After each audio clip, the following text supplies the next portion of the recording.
สบายดีพี่น้องเด้อเนาะพบกับซองบอกคำทาวเวลเซนเก่าเซนเคยคลิปวิดีโอนี้จะพาพี่น้องไปกินแกงหน่อไม้ใช่ไหมเนาะผู้ดิเสียกี้เพิ่นว่าวางบ่เนาะมากินแกงหน่อไม้น้ำเนี่ยอยู่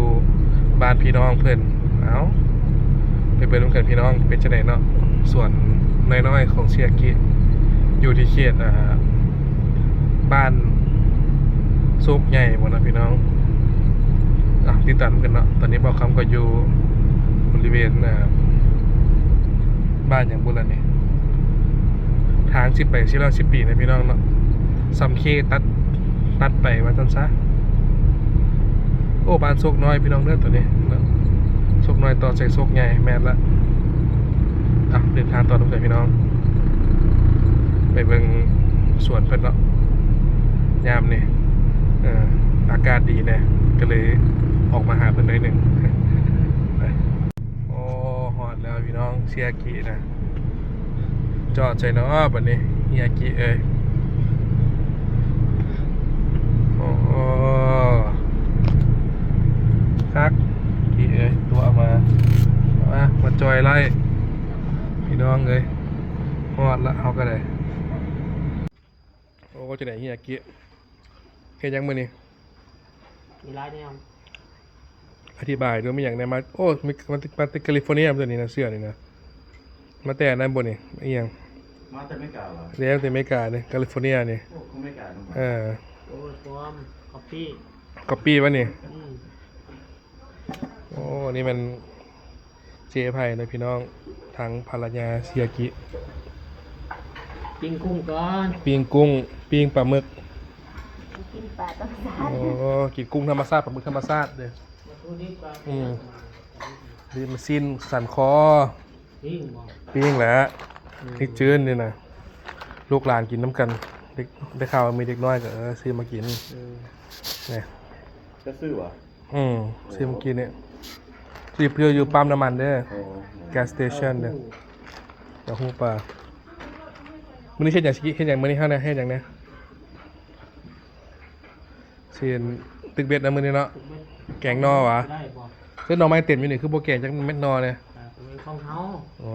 ยยืมเพื่อนกันตัวยืมแน่บอกเพื่อนสิตัวเลี้ยงไก่อีกตัวนี้นะส่องเบิ่งไก่ด้วยเป็นจังไดไก่มาแต่สวรรค์บนไอ้ไก่นี่กินตลอดบ่ไก่นี่บ่ทันได้ใหญ่ซ้ำเนาะโอ้เป็นยาตัวนี้นะไก่ดูกดำไก่ลาดเลยพี่น้องกระดูกแข็งขนาดนั้นนี่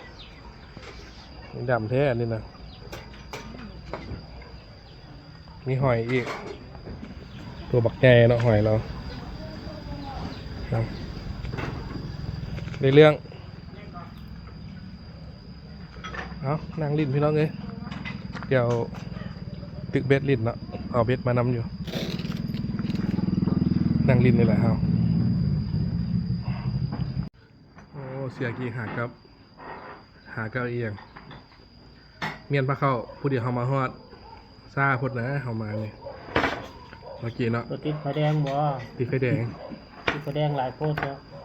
แกะบังดูนี่จะป่องมาเขาไหมบ่ไหวโอ้ยเบาดีไปเบาแท้เบาดีแท้ๆเลยขึ้นนี่สุดสลบเนาะเป็นจังได๋บานนี่เบียร์2ปองลูกบ่ขึ้นโอ้แม่นบ่เนาะบัดนี้น้องแล้วเราเบียร์โคตรแซ่บเจ้าบีวะเจ้าเพี้ยปิ้งนมนะพี่น้องเจ้าของคนบ่อยู่แล้วคนบ่ได้เฮ็ดหลายอาหารก็ได้ถ้าไปการนะไปการจะมองเราหาเข้าไปวะต้องว่าเขาสิมาบ่มาก็ค่ำนะเจไพกำลังซอยอยู่ซุปเปอร์แมคครัวคลาพาซ่าด้วยนี่เป็นเชฟนะพี่น้องมันน้อยในเรื่องน้อยถึงเชฟเลยน้อยละเชฟนะเงาะบ้านเขาเองอันนี้เงาะหินเหิบ เดี๋ยวตึกป่านะพี่น้องติดตามน้ำกัน มาตามแผนที่ถึกเสยเนาะคือเราเชียร์กี้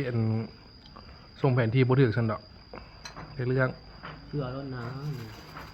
บ่ให้ติเนาะเรื่องนี้เนาะ ำ ครับ ไปนี่เชื่อรถน้ เพิ่นจะไปใช้นี่ไอ้น้องนี่ ำวัด บ้านใส่เชียงควันเหรอ ไม่ต้องคาด โอ้ตัวบ่ไปซ้ำค้าแค่คัก เจ้าก็มึงรถกับคนเนี่ย เป็น ไปว่าสวรรค์เขตเฮา ไม่ได้ไป มื้อใดเพิ่นเมื่อนี่พี่น้องนี่ฮะ กินน้ ทิศหน้าเพิ่น ำเรื่อยนะ อืม เรื่อยให้ไว้ไง มาเด้อไอ้เด้อกินบักไม้น้ำกัน เพื่อนลูกเพื่อน บั น่ะ กไม้ลูกสาวเพิ่น ลูกสาวลูกสาวก็ไปการลูกเคยก็ไปการ ให้กันใช่ปะเนี่ย ในเมืองแหละ อืมอ๋อ เดี๋ยวทีมงานมาก็เอาอันนั่น นาปะแบงนี่มั้ยลงเลยนะ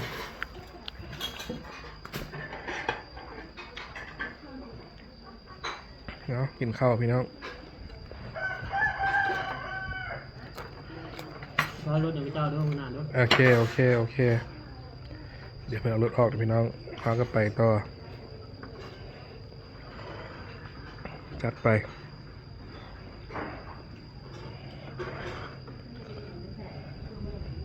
ค่อยสิไปอ่ะ เนี่ย มาได้ ที่น้อยอยู่เป็นเพื่อนกันให้เด้อ อืม เด็กน้อยก็ไปนะ ฮะ เด็กน้อยก็ไปเบิด เด็กนี่น้อยไปหมด อืม อันนี้เนี่ยมันนั่งกว่าได้ คือแล้วกินเหล้านะ เออ โอ้ ทีมงานนี่บอกบันไดดอกเราเบียร์อันนี้นะ เขากินว่าเป็นนะยังบริสุทธิ์กันอยู่ อายุยังน้อยอยู่แม่เลยพี่น้องเลยคักไอ้เนี่ยมาถึงโมงแล้วนะมันนี่นะครับ สบายเด้อ ด้วย เห็นได้เอาเกาะปิ้งบอกเอาตัวจอยตัวเอือกก่อน อืม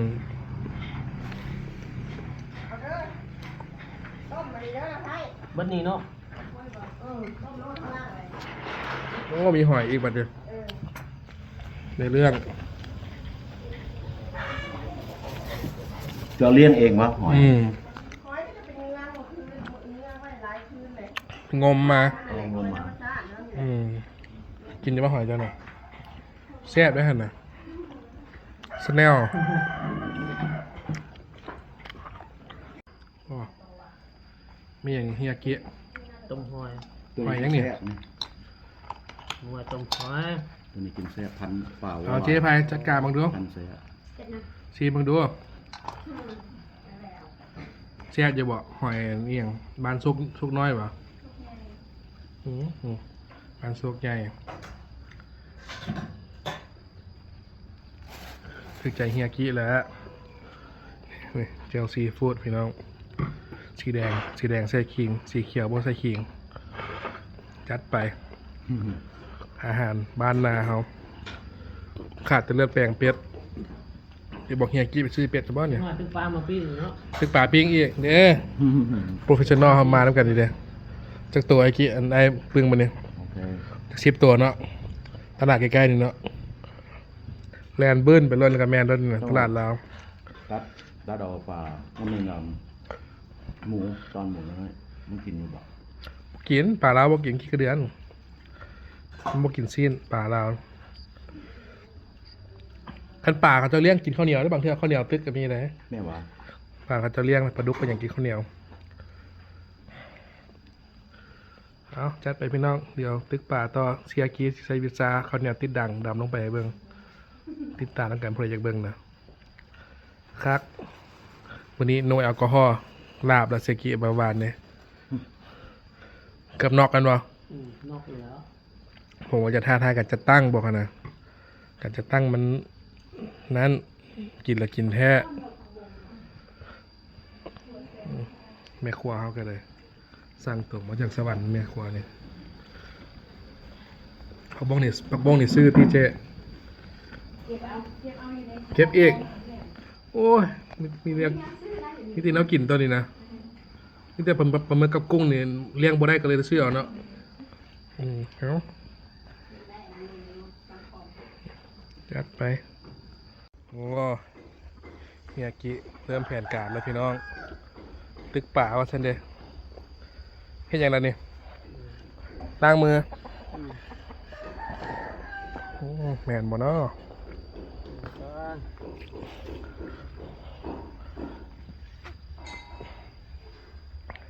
เขียโซกใหญ่นะพี่น้องนี่แหละ ลงดู นี่แหละยายไปนี่แหละ ค้ากระซังได้บ่ ได้ คือขังไว้ ตีหมูเด้ เนี่ยบ่ ขังน้ำหมูบ่ได้เกิดขังแงกแล้วตีหมูนะ ก็มาตีกันแต่ ไก่พูที่จริงไก่พูตัวหนึ่งกับตัวแม่10ตัวพวกนั้นขังมันผสมพันธุ์น่ะตัวผู้หลายตัวแล้วมันตียากกันที่นึงแล้วนะ เนี่ยบ่ ไอแอมคัมเฮียเฟิร์สแล้วนั่นนะเข้าใจป่ะ มาได้ขังไว้ ขังซื้อมันแรงมันนอกก็ซื้อ แบดบอยเนี่ย ตัวแม่วีแมน จะลงบนนี้วะ นี่แหละลองเบิ้งนี่ไททานิกนี่นะไอ้ปึ้งขี้นี่นะไททานิก ยืนอยู่เฮ้ย นี่ออกก็ซื้อยืนนี่นะ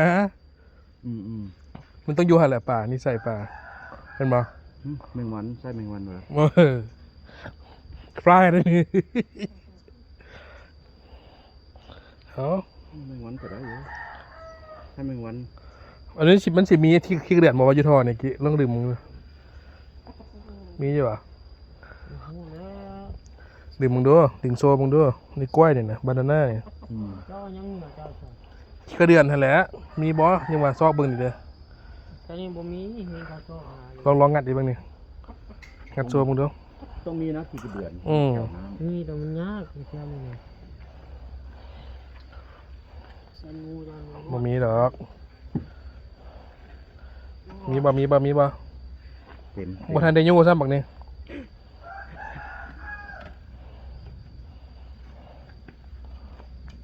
บ่นะมันอยู่ท่อหั่นนะคนนะเด้ โอเค โอ้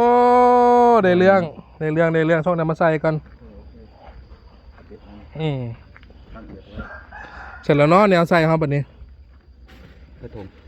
ขุน้อยมีบ่เจ๊ขุน้อยใช้ขี้กระเดือน โอ้ตัดเอาตุ้มน้ำก็ได้นะ เอานี่บ่ขี้ก็ได้นี่นะ ตัดเอาตุ้มน้ำดื่ม เอาเชียร์กี้แค่นี้ มันกิน กินชัวร์ป่าธรรมชาติที่ตึกหัวอาหารยากเด้อยู่ไหนมันอยู่กล้องนี่แหละมันอยู่กล้องนี่แหละขี้กระเดือนนะ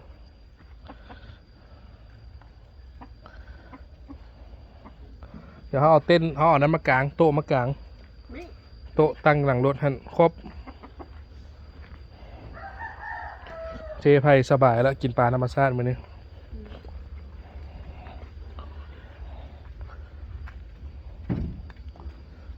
หนองป่านะพี่น้องบ่เป็นหนองป่าคลองน้ำมีป่าไหตึกอยู่ได้เป็นเสียปลาเข่งปลาคอบืนเนาะบืนเข้าอยู่นี่เนาะก็พอมีแนวลิ้นพอมีแนวตึกว่าท่านซะโอ้ยนอกก็มีอีกวะนี่โอ้ my god มันมีเบิร์ดแต่ยังเขาว่าไปจมดินเขานะ โอ้นี่ก็มีอีกโอเคเดี๋ยวเพิ่งมีเลยมันซุ่ม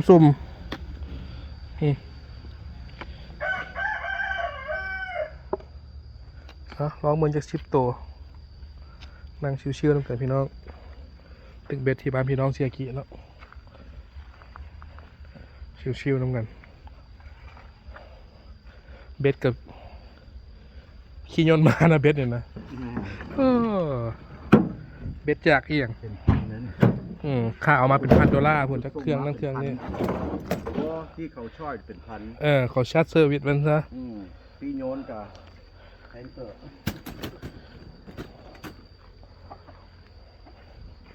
เอาโต๊ะเอาตังลง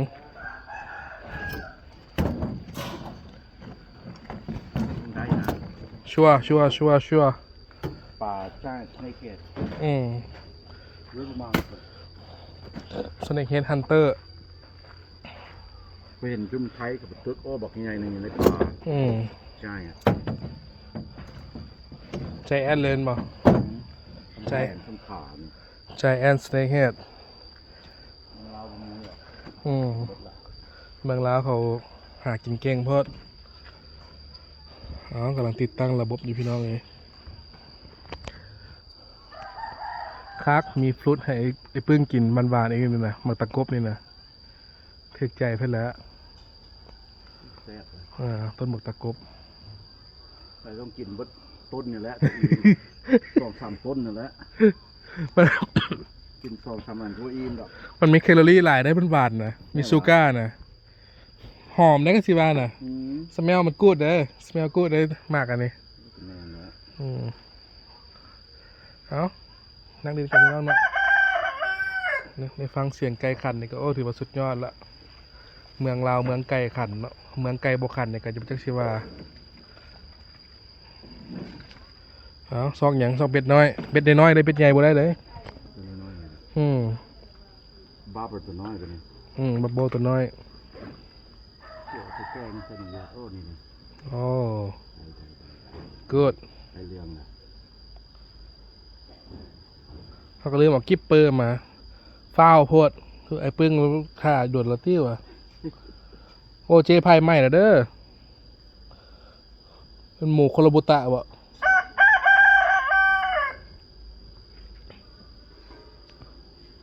เราพอได้ชิวๆนะพี่น้อง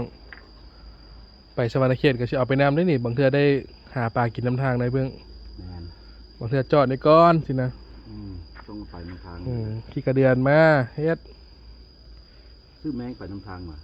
แมงไม้บ่ค่อยมีเลยน้ำทาง ดอบอซื้ออยู่เวียงจันทน์ มันกินแมงไม้ปะ มันไม่เบิร์ดซื้อทุกตัวนะรถเขาเลี้ยงซัดมาซื้อทั้งสามตัว แต่อยู่ลาวเขานี่ขี้กระเดือนละที่หนึ่งนะ แมนอเมริกาคือกันที่เดินจับแมงเลย กินโรเดอร์เจ๊ไพ่ได้กินโรเดอร์กินรถคันยังบ่ทันกินละปิ้งน้อยนึงละอันเอาปะไว้เดี๋ยวมันสุกเพราะเดี๋ยวมันแข็งเพียงเวลาป้าเรามาเราจึงอุ่นกินนิดนึงนี่อิ่มแล้วนี่นะตอนนี้นะคันจะกินกันรถแน่นท้องละให้ท้องมันลงนิดนึงก่อนจึงกินจิลูกชิ้นใส่วันนั้นนะฮอทดอก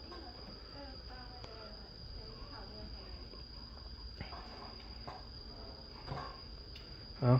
จัดไปพี่น้องติดตามน้ำกันตึกเบ็ดที่บ้านโศกใหญ่เนาะ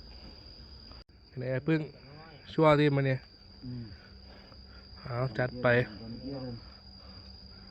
อ้าวทดลองนะพี่น้องนี่เสียกี้ลินกับโมอยู่เสียกี้ก็เลยซื้อยังเกาะ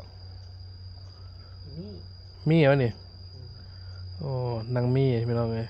เอาเก่งแต่ว่าย่านคนนี่บ่ปาก ลืมเอาปากลืม ย่านคนและคนหลาย เอาปากมานำมือนี้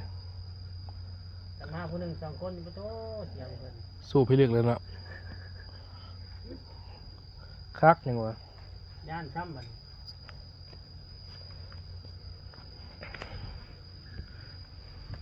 โหนป่านตึกคันฟลายวะนะไอ้พึ่งเราเห็นนี่นะ โอ้มันปวดเลย มีอย่างฝนน้ำปะ ปวด เลิกใดน้ำเลิกใด เลือกเลยไอ้พึ่งเรามักนะเอาลองมือพี่น้องตึกป่ากันชิว เชื่อมันหนักอีบอลไหลน้ำไหล คุณแล้วดับไปคุณแล้ว แม่นบ่ แน่นอน มันลิ่นเนาะมันลิ่นน้ำอยู่พุ่น ดับไปคุณแล้ว เอ็กซ์ไซส์อยู่พุ่นเดียวปึ๊บอยู่พุ่นอันนี้ก็ปลากระสังปลาเข่งนะเพิ่นเลี้ยงไว้เยอะเพิ่นกระซายอยู่นี่แล้วเบิ่งทรงปลาเข่งแล้วก็เอาตักมาใส่กระสังนี่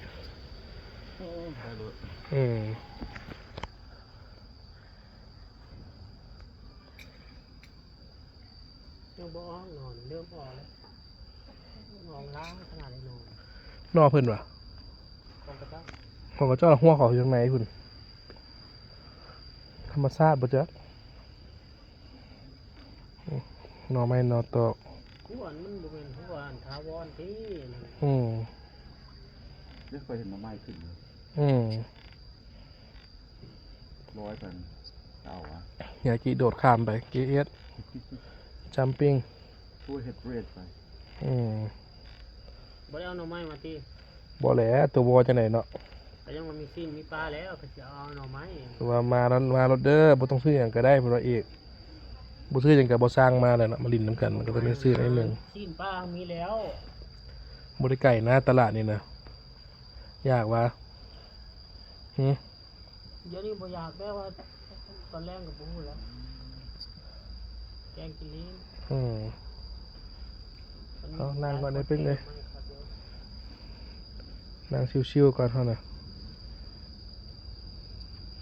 สติมันเมื่อกี้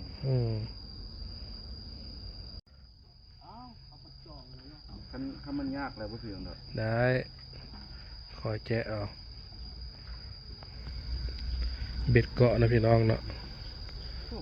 งานโอเคจ้ะเอาขอบคุณมากครับซอย อันนี้กระดูกอันนี้กระดูก ไม่กระโดดอีกละ เสียง ไม่โดบนั่นนะ ยังมาโดด ไม่หันแล้วบูดหันแล้ว แล้วก็เบรก มันแค่แครกก็ได้บ่แครก ต้องคอยเฮ็ดแห้งตัวแครก บ่เป็นหยังคือนี่ โอเคกว่าจะดึงขึ้นเจ้า เอาบ่ อย่าเพิ่งสองลงเนาะ ดักกงเก่านะเฮียกี้นี่นะทหารดักกงนั่นนี่นะพูดเห็นบ่ไอ้วิได้บ่น่ะ ขึ้นมาแล้วต้องลอยไปผลแล้ว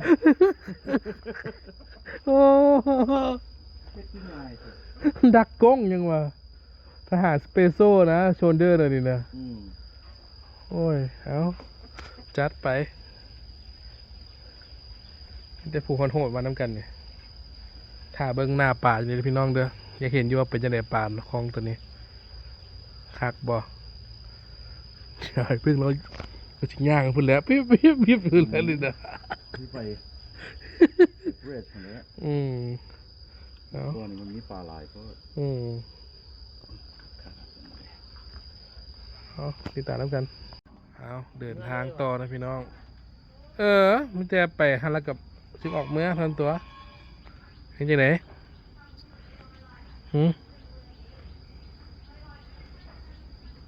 ป่าลายพวกพี่น้องปตอดเบ็ดจากบาทอย่างไรเนาะเดี๋ยวแก้ตัวแทนไม่น่า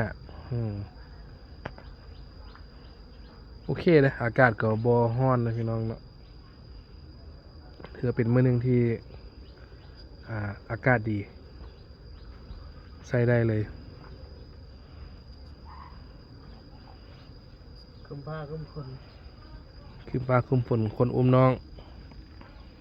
แมนบ่เนาะบัดนี้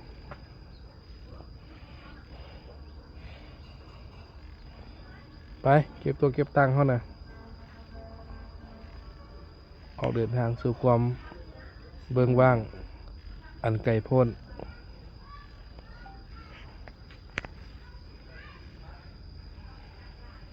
นี่ก็ต้องใส่เนี่ยให้รถ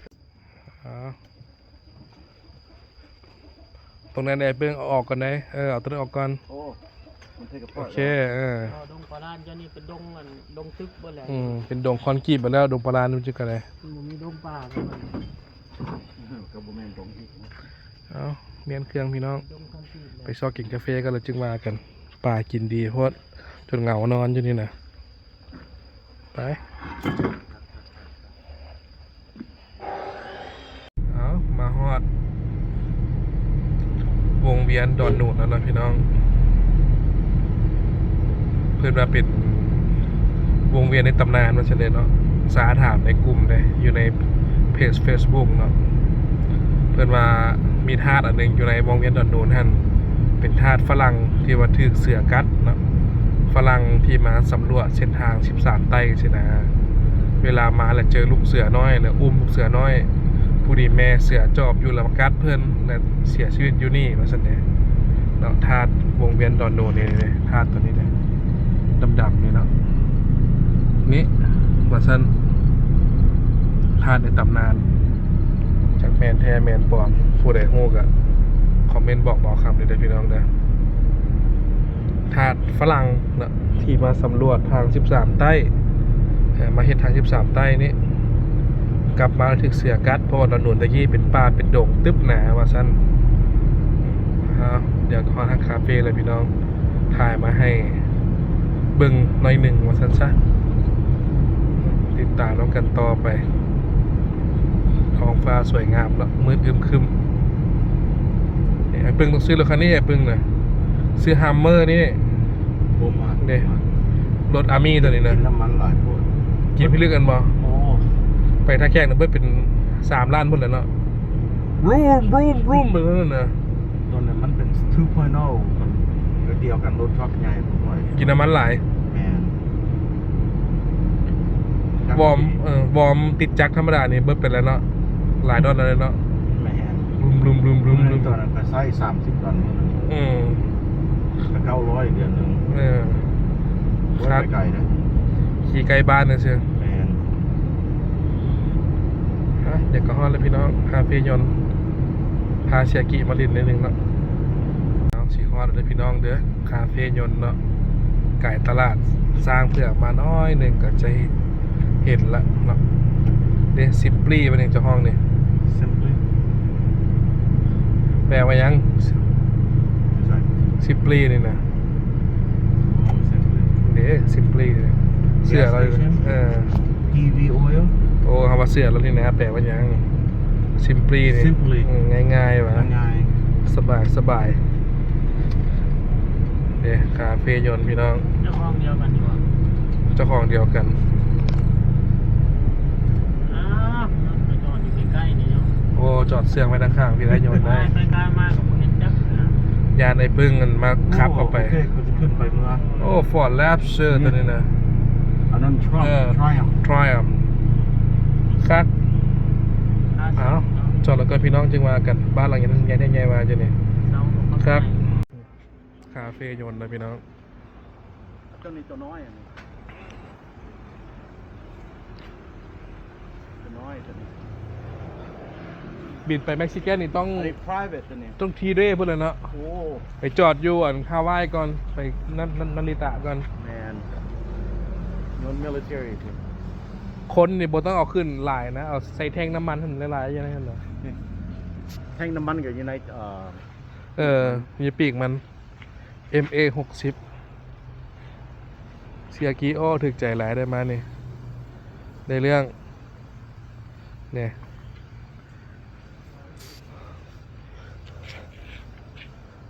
ซ้ำนี่ได้แล้วไอ้ปึ้งว่ะคันมีเงินอยู่ลาวนี่ ไม่ อืม รถเขา Mercedes Lexus มีแต่แบรนด์แล้ว อันนี้บ้านเขาวะนี่ บ้าน แน่วะ เขา เขามาอยู่แนวเนี่ย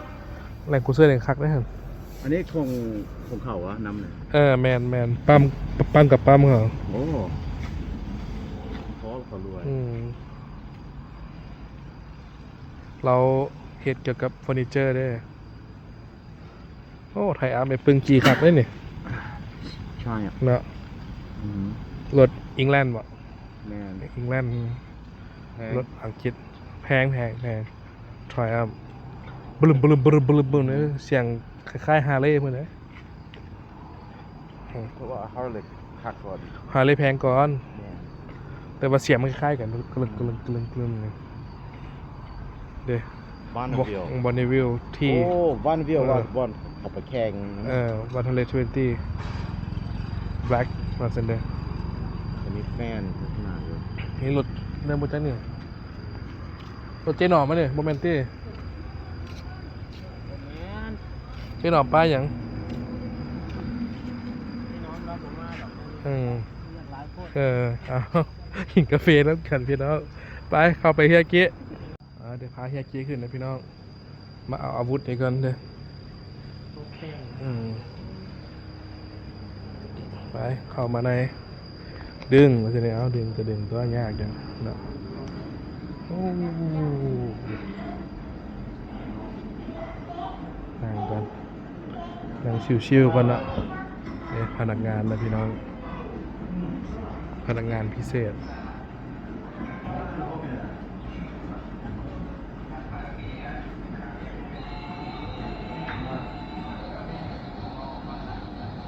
เอาอย่างเฮียกี้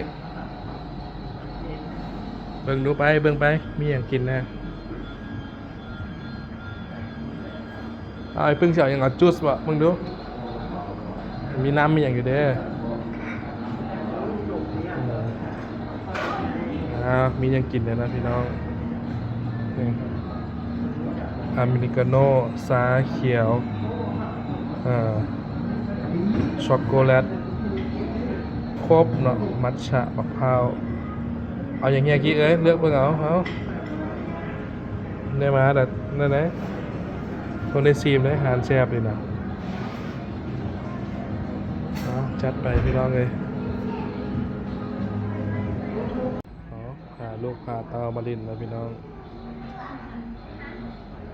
โอ้เฮียกิมาแล้วได้เรื่องเลยบรรยากาศดีถ้าบอกคำถึกเลขกับสตูดิโอประมาณนี้แหละมีหนองป่าทั้งข้างเลยพึ่งเนาะจะมีเงินหลายๆเนาะหนองป่าอยู่นี่ปลุกเงินญาตินี่ฮะ พวกเพื่อนเนี่ยคนนอก ครับมีกากระปุกไหมใช่ป่ะพี่เนาะ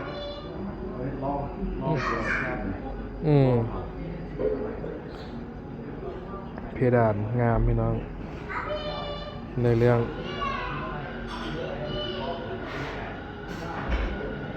ตึกป่าบ่ได้ก็มากินกาแฟเนาะมากินน้ำปั่นจึงว่ากันโอ้เฮียเกีกินลาเต้จัดไปเฮียกี้เฮ็ดรายการส่วนนี้มีแต่เฮานี่แหละไอ้น้อง3ไอ้น้องนี่แหละชิมมึงดูนัวอยู่บ่เอาเป็นนัวใช่เติมบ่ในเรื่องอยู่เนาะ ใส่ก็ได้บ่ใส่ก็ได้ แนวแต่ทิชชู่เป็นเกิดมีกาทำได้พี่น้องทิชชู่เป็นทิมเบอร์เฮาคาเฟ่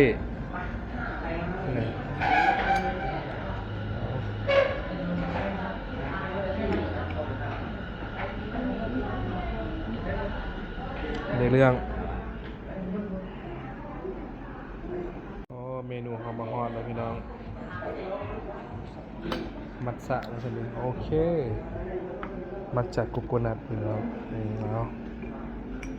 have a good day เนาะจัดไปเดี๋ยวขึ้นไปทางเบิงยนต์นะพี่น้อง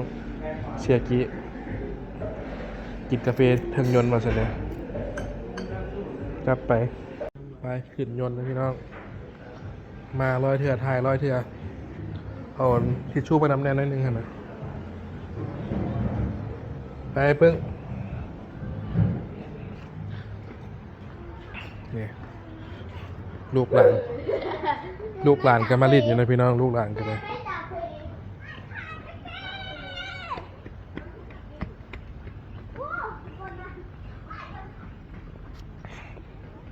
หลานสาว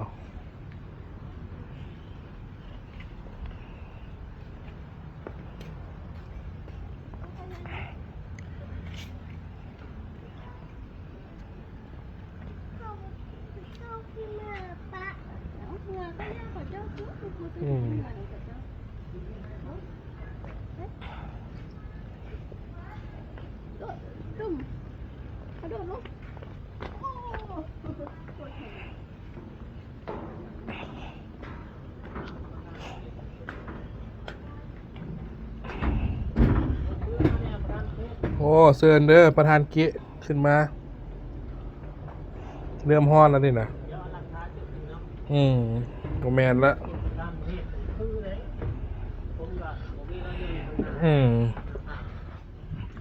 จะมีบุญวาสนาเรื่องส่วนตัวเพิ่นอันนี้นะบอกว่าน่ะของแท้กันแนวนี้วะ นี่นะของแท้นะ นี่ใหญ่กว่านี้นี่ มาเด้อพี่น้องนั่งยนต์น้ำกัน ก็ใหญ่ๆกว่านี้บ่รู้ว่าซ้ำนี่ แต่ของเทศอันนี้นะ ว่าปัจจุบันนี่นะ พดประจำการ ของปัจจุบันนี่นะ รุ่นนี้ก็มียังบินอยู่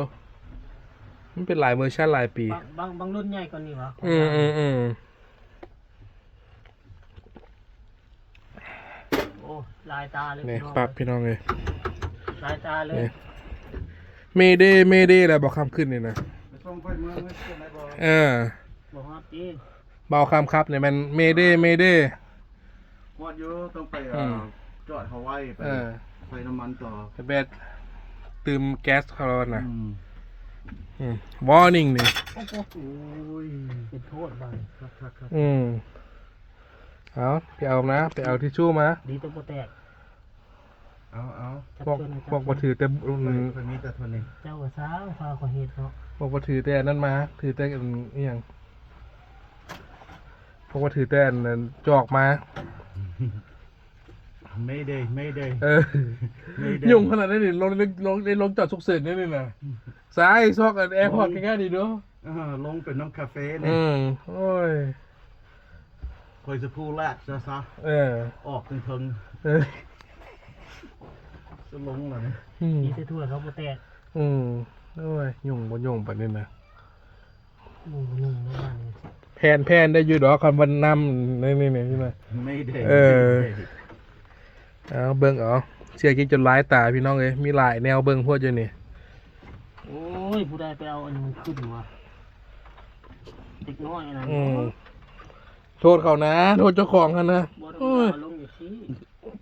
เข้าบ่ได้เลยเนาะแค่คนพุงแยงเข้าบ่ได้เลยเนี่ยเห็นบ่คันกาวอร์นิ่งขึ้นแล้วมันยากสิแหละเนี่ยวอร์นิ่งนะ เอาคอยจะไปนั่งข้างหลัง ไปต่อน้ำกัน เอานี่ ทิ้งๆเอาบ่ตัวนี้ เอาลงไปลุมเลย อากาศดีได้ยังไง เย็นแล้วแอร์คอนดิชันอะไรยังไงฮะนะ คนจะมาต่อนั่งเลย ไปไหน ดีแต่ทั่วโปรแตก ช่วยแตกระเบิดลายดอนหนึ่งเลยนะ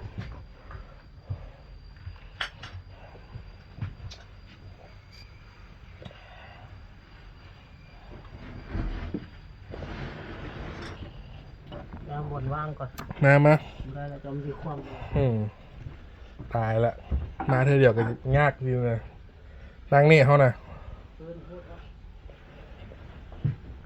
แอร์ฟอร์ส100เลยนี่นะพวกเป็นวันละล่าได้นี่ ไปเน็กซ์กันคืนซะ ในเรื่องอยู่เนาะ ได้ก็ไปติดจับกันเด้อ เจ้าวันนั้นดูไปเบิ่งนั่นดูไปเช็คมึงดู ที่ไปรถบ่เป็นยังไง นั่งมาเต็มอากาศยนต์แบบนี้บ่ บอก ยนต์430เลยเนาะ ตัวทหารบอกเมีย ต่อจีฮอตจังไหนมันบ่เป็นหยังสิวะบ้านแล้วสิวะ กลับมืออย่างออก โอ้ยอย่าวังตกเลย ว่าบินมาแล้วบ่สนใจอย่างเลย เป็นเยี่ยวกันยากเนาะ ไปห้องน้ำกันยาก เรื่องย่างน้ำมันจะล้มอย่าง พอเป็นอย่างเด้อสิวะฮอดบ้านแล้ว โอเค you're home now Mm. good luck guys ยากเนาะนั่งดินไปก่อนเขา เอาไปถ่ายว่า I'm going back home guys เอ้ย Let's me go home ว่ะ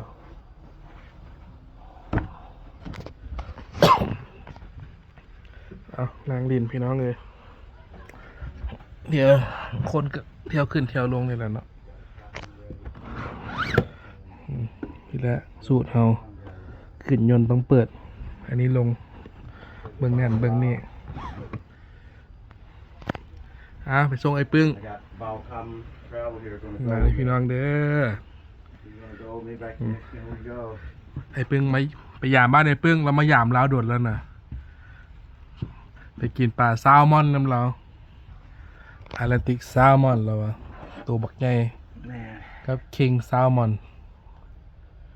คิงแซลมอนอยู่ในอเมริกาไหนเพิ่ง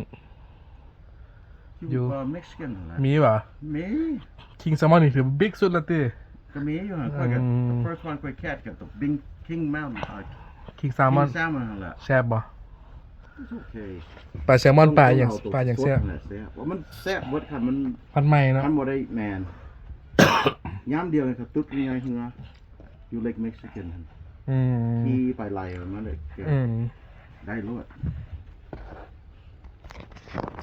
ครับ ในเรื่องอยู่เนาะพาจุ๋ยมาได้มากแล้วเนาะ อืม จุ๋ยกับเมฆเลยเนาะ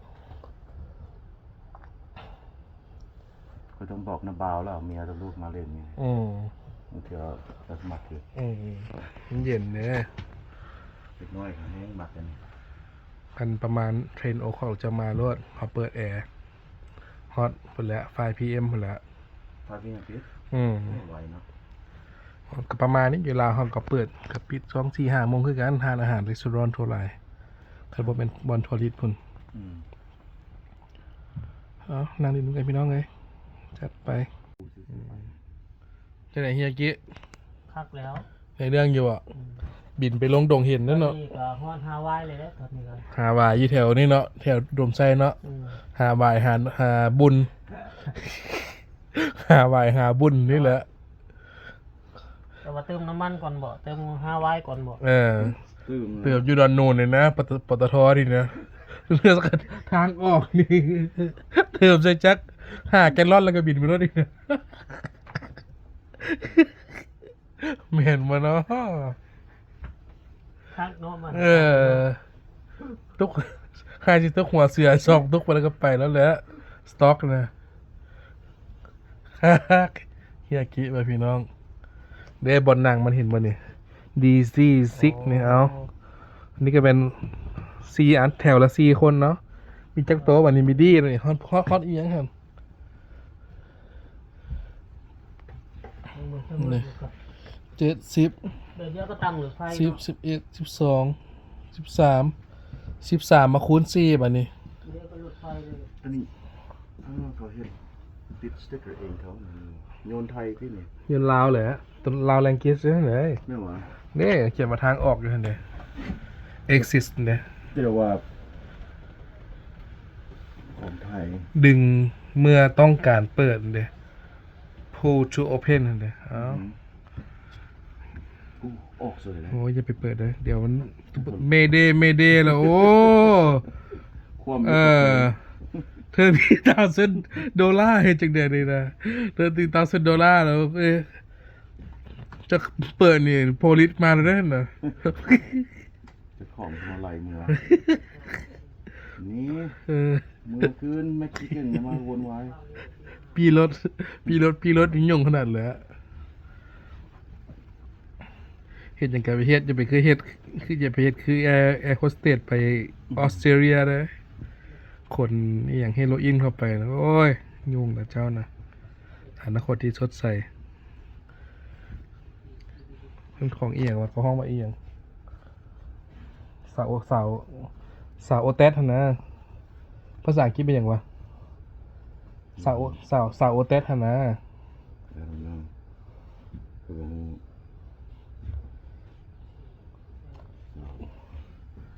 ผู้หญิงอันเสิร์ฟอาหารยนต์หั่นนะ อ๋อ stewardess สตูดิโอใช่ปะ stewardess ภาษาลาวห้องสาวโอเตส อือฮึ สาวโอเตสกับปิโลตนี่นะภาษาอังกฤษมัน สูงนะธรรมดาเขา โอ้สูงแล้วก็ ทำงามนะ ต้องงามต้องสูงต้องเรียนแพทย์เบื้องต้นอีก แมน เห็นบ่คือเจ้าแฮร์รี่แท็กอย่างที่นากับซอยเจ้าสินะ first aid first aid ความรู้เบื้องต้น บ่เก็บเครื่องมันนี่ใส่ นี่เด้เปิดแล้วนี่นะ แล้วเก็บเครื่องกับกระใส่ทั้งเงาพื้นน้ำนั่นแหละ มีไก่มีหมูกับไข่ด้วยยัดใช่คือรถเมล์สายใต้นี่นะ อันนั้นบ้านนอกพวกอันนี้โยนไปบ้านนอก อันที่เขาว่าบ่ให้อันน้ำหนักหลายนะ ห้ามเกิน7 กิโล อันนี้ก็แบกไปแบกมาอยู่บอลเนี่ยของนักจะใส่ถึงใส่โยนอื่นพุ่นนำพ้นไปกัน คาโก้คนแหละ กันกายเลยมันเชียเงินอีกมันบ่ บอก ล้าขึ้นโมได้นะไก่7 กิโลนะ บ่ให้เอาขึ้นเลย ต้องโหลดอันเดอร์โหลดทางกล้องเวลาเครื่องมันนักหลายนะ อืม แต่มันก็มีลิมิตแม็กซิมัมของมันประมาณ60 เมตรบ่หรือว่าเมตรหนึ่งบ่สินะ กลายให้กันเป็นหมูคาโก้เลย คืออ้ายข่อยมาส่งของให้ข่อยนะเป็นพันดอล อืม มาส่งเครื่องไป ขึ้นคาโก้วะหรือว่าขึ้นยนต์ลำเดียวกัน cargo เห็นบ่ว่ามียนต์เฉพาะอีกเด้นี่มันใหญ่แหละก็ต้องได้ไปยนต์แบบอื่น นักแล้วเด้ คือมันโอเวอร์โหลดแล้ว ได้จ่ายเงินตั้งหากอีก ได้เงินไปห้า โอ้ เอานั่งต่อไปพี่น้อง นักเนาะ แม่น นั่งสารเวอยู่นี่แหละบ่มีหยังเฮ็ดพูดจะบ่กล้าขึ้นมา เฮ็ดตัวใหญ่เพราะขอย่าน ใช่ เขาคิดว่ามามีตติ้งอยู่นี่เอาชิวๆโอ้เฮียกีว่าเคยขึ้นยนต์ครั้งแรกนะพี่น้องคักหลายซั่นเลยแต่เฮียกีโอเคอยู่บ่มาขี่ยนต์นี่ในเรื่องอยู่ได้เนาะโอ้บ่ได้ปากกับไอ้ขี่ยนต์ในเรื่องอยู่เฮียกีเพิ่นว่า โอ้ได้อยู่นี่ งามยังว่ามุมนี่ 1 2 3 พบกันในคลิปหน้าพี่น้องเนาะสำหรับคลิปนี้ขอจบเพียงเท่านี้เนาะขอบใจที่เข้ามารับชมพี่น้องเด้อเนาะบ๊ายบายขอให้พี่น้องทุกคนโชคดีเนาะ อันตั้ง บ๊ายบาย